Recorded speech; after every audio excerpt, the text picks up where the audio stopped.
Buenos días, mi nombre es Jailet Martín Reyes Martín y mi ponencia se titula Genealogía del ensayo martiano, Nuestra América. Con este acercamiento intentaremos situarnos en la larga y rica tradición latinoamericana de la producción de ideas. Esto es el pensamiento filosófico y los distintos esquemas de pensamiento que han surgido en la región. Esta mirada la hacemos del ensayo Nuestra América de José Martí. Entonces, más que una compilación de ideas, haremos una genealogía de estas partiendo del ensayo martiano y los puntos en común que se repiten en más de 500 años. En primer momento lo encontramos con las casas y la identidad americana. El primer momento cumbre de esta tradición nuestroamericana es la polémica de los naturales entre el teólogo cordobés Juan Ginés de Sepúlveda y el obispo de Chiapas, Fray Bartolomé de las Casas, que tuvo lugar en las juntas de Valladolid en los años 1550 y 1551. Las Casas centra su cosmovisión del mundo en un punto de partida: la libertad original de todos los hombres. O sea, la libertad es un derecho concedido por Dios como un atributo esencial de los seres humanos. La ley natural que promulgaba Las Casas, de que todos los hombres son libres, era extensible tanto a cristianos como a paganos. O sea, no hacía diferencia. En cambio, Juan Ginés de Sepúlveda se puso a Las Casas por defender la justicia de la guerra contra los indios en América, mediante el pretexto por la obligación de liberar a los indios inocentes de ser inmolados en los sacrificios rituales ofrecidos a los ídolos y de ser objeto de antropofagia. Sepúlveda planteaba la superioridad de los españoles respecto a los indios y por consiguiente la legítima servidumbre. Su razón empoderaba el dominio de los más sabios sobre los salvajes. En consecuencia, los españoles tenían el derecho de conquistar América, el deber de civilizar a sus nativos y, como parte de esto, el mandato legítimo del Papa para cristianizarlo. Si bien no hubo una decisión en las juntas de Valladolid y los postulados de Las Casas fueron humanamente superiores a los de Sepúlveda, este último salió favorecido con el apoyo de los conquistadores españoles y en los próximos años continuaron la conquista, la explotación y el exterminio masivo de los indios en América.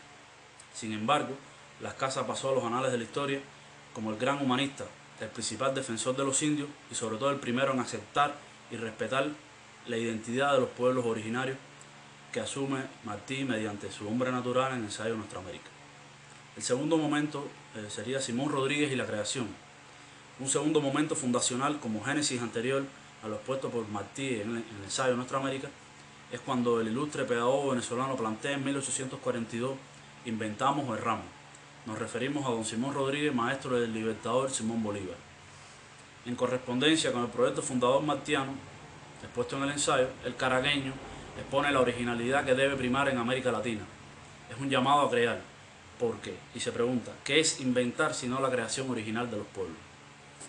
El maestro Rodríguez atiende a lo que después Martí concretiza en el ensayo cuando dice, y cito: la salvación está en crear. Crear es la palabra de paz de esta generación. Cierro cita. Tercer momento, lo encontramos con Alberti y la filosofía americana. En el mismo año, 1842, otro ilustre pensador latinoamericano, pero de la Argentina, el abogado Juan Bautista Alberti, dicta un curso sobre filosofía y toca otro aspecto neurálgico del debate latinoamericano. Planteaba la necesaria existencia de una filosofía latinoamericana. Estrechamente relacionado con la propuesta martiana, Alberti se anticipa y plantea que no hay una filosofía universal, porque no hay una solución universal a las cuestiones particulares. Cada razón ha emanado de las necesidades más imperiosas de cada país. Es así como ha existido una filosofía oriental, una filosofía griega, una filosofía romana, una filosofía alemana, una filosofía inglesa, una filosofía francesa, y como es necesario que exista una filosofía americana. La filosofía americana debe ser esencialmente política y social en su objeto. Esto que plantea Alberti es muy importante porque fue el primero que dijo que había una filosofía o un pensamiento latinoamericano. Recuérdese que la única tradición filosófica americana propiamente nuestra por aquellos tiempos, en el siglo XIX, es el pragmatismo norteamericano. Lo demás era copiar el positivismo, el liberalismo, la ilustración, diferentes esquemas de pensamiento europeo. Se nota el punto de contacto con el ensayo martiano Nuestra América, sobre todo respecto a la idea de la identidad, a la idea de crear. Después pasando por el momento cumbre de la escritura del ensayo Nuestra América en 1891, llegamos al siglo XX y el cuarto momento sería Mariátegui y la creación heroica. Otro gran continuador de las ideas fundamentales del ensayo martiano, Nuestra América, es el filósofo y marxista peruano José Carlos Mariátegui. Hay que aclarar que el peruano sabía de José Martí. Todos recordarán su obra Cumbre y 7 ensayos de interpretación de la realidad peruana. Sin embargo, hay un artículo titulado Aniversario y Balance de 1928 en el que dice, y cito, no queremos que el socialismo sea en América calco y copia, debe ser creación heroica. Cierro cita. Si nos abstraemos que el peruano se está refiriendo específicamente al socialismo, vemos la misma idea martiana expresada en nuestra América, de la identidad y sobre todo de la originalidad a la hora de crear. El esquema de pensamiento y las formas de gobiernos americanos deben partir de nuestra realidad y ser producto de nuestra creación. Después hay toda una tradición que se inaugura en los años 20 y 30 de grandes pensadores latinoamericanos, mexicanos, argentinos, chilenos, etc.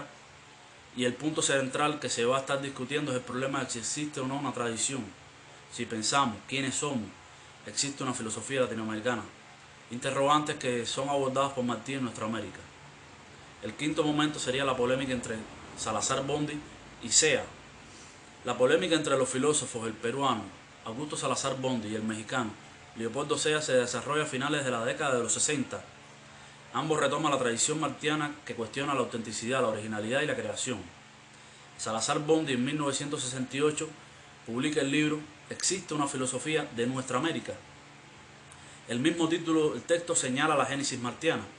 Nuestros pensadores pasan de llamarle América Latina a nuestra América, dándole continuidad a la idea martiana. La tesis central del libro es la pregunta, ¿existe una filosofía nuestra? A la cual Salazar Bondi responde que no. Pero más allá de la respuesta, lo que interesa aquí es la pregunta, porque el peruano afirma efectivamente que no había una filosofía latinoamericana debido a que se copiaba y se imitaba mucho a la europea. Hay dos elementos que conectan con el ideario martiano aquí. Un primer elemento sería la idea de que no hay una filosofía, sino las filosofías. Y un segundo momento sería, nuestra Grecia es preferible a la Grecia que no es nuestra. A este libro de Salazar Bondi le sigue en 1969 La filosofía americana como filosofía sin más, texto del mexicano Leopoldo Sea. En el mismo, desde una posición martiana, le responde que sí existe una filosofía americana a Salazar Bondi, que es nuestra filosofía sin más. Con una originalidad tremenda, pone en contradicción el problema, o sea, la realidad americana y el fundamento epistemológico. Por un lado está la realidad que no es la misma de los europeos, y por el otro está el cómo conocemos esa realidad. A partir de ahí establece una diferencia entre Europa y América, y todavía más rica aún y martiana, confronta la América europea y la América real, o sea, la nuestra América. Es evidente la prolongación del ensayo martiano. Un sexto momento sería el de Retamar y Caliban. 2 años después, en 1971, aparece un texto continuador de Nuestra América, por cubano y por martiano, y que continúa esta tradición latinoamericana. Nos referimos al ensayo Caliban de Roberto Fernández Retamar. El intelectual cubano asume el texto a partir del personaje de La Tempestad de Shakespeare para interpretar Nuestra América. El concepto metáfora de Caliban representa a los pueblos originarios, al negro, al explotado, al pobre, al colonizado, al otro. Es la relación colonial del lenguaje y el poder, y sobre todo la defensa de la identidad latinoamericana. En este sentido, el Caliban de Retamar viene a representar el hombre natural martiano. Un séptimo elemento sería Dussel y la filosofía de la liberación. En 1975 surge de la mano del filósofo argentino Enrique Dussel y otro grupo de pensadores latinoamericanos lo que conocemos hoy como filosofía de la liberación. Esta irrupción en el campo de las ideas latinoamericanas es muy importante, exceptuando el pensar filosófico de los pueblos originarios y algún que otro intento posterior, es el primer gran sistema filosófico que nace en nuestra América. La categoría central de la filosofía, de esta filosofía de Dussel, es la liberación y no el concepto moderno de libertad. En este sentido, Dussel comprende que la libertad es un proceso en plena formación y cambio constante. Por esto deduce la liberación de América Latina. Sobre todo es un aparato categorial que asume lo universal para entender lo nuestro, o sea, lo particular. Aquí se estrecha el proyecto de la liberación con nuestra América respecto a la identidad o la pregunta ¿quiénes somos? Y el estar abierto a la producción universal sin perder de vista nuestra realidad. Conclusiones. En esta breve revisión notamos por lo menos 5 elementos que coinciden con nuestra América y por consiguiente en el ideario martiano. Estos son, número 1, o primera conclusión, la búsqueda de la proposición del ser latinoamericano, no importa cómo se le denomine. Hay un rescate del ser latinoamericano en esta universalidad particular que es América Latina, entendido el ser como la forma contenedora de todas las esencias latinoamericanas y no como un sujeto del conocimiento. Conclusión número 2, la tradición ensayística que propone nuestra América, o sea, el ensayo de nuestra América.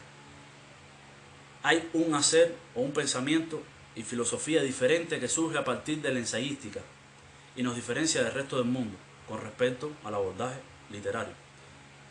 Tercera conclusión, el filosofar latinoamericano se distingue de la filosofía europea en que hay un hacer particular, un hacer filosofía particular en nuestra región. Nos referimos al modo de filosofar que llamamos filosofía política. Si comparamos ambos elementos, lo latinoamericano y lo europeo, notamos que la filosofía occidental se dedica específicamente a la epistemología y de ahí aparecen las categorías como ontología, el conocimiento, la estética, la ética, etc. Esto es algo que ha inundado el Oriente, los Estados Unidos e incluso África. Sin embargo, en América Latina hay una orientación filosófica a la filosofía política. ¿Y esto qué quiere decir? Que tiene que existir un hacer, una praxis. Si hay un ser latinoamericano y hay un pensar, cómo conocemos esa realidad, ineludiblemente tiene que surgir un hacer para modificar la realidad, esa realidad concreta. Entonces la filosofía no es una concepción abstracta para académicos, una pura producción teórica. La filosofía ante todo es un hacer. Maestro de esto fue José Martí. Cuarta conclusión, la propuesta de la ontología de los pobres. No importa cómo se le llame o cómo se le denomine, ya sea oprimidos, explotados, colonizados, pobres. Esta ontología de los pobres, desde una subjetividad específica nuestra, siempre busca la realidad latinoamericana para mejorar la situación del otro, o sea, del pobre. Recuérdese que Martí en sus versos sencillos habla de los pobres. Y como quinta conclusión y final, la idea de nuestra América. Señalar la América Latina como la América nuestra, a diferencia de la que no es nuestra, la América europea o anglosajona, no con fines chauvinistas, sino para definir quiénes somos. Bien, muchas gracias y agradecer la invitación al Centro de Estudios Martianos a este evento y felicitar a los demás participantes.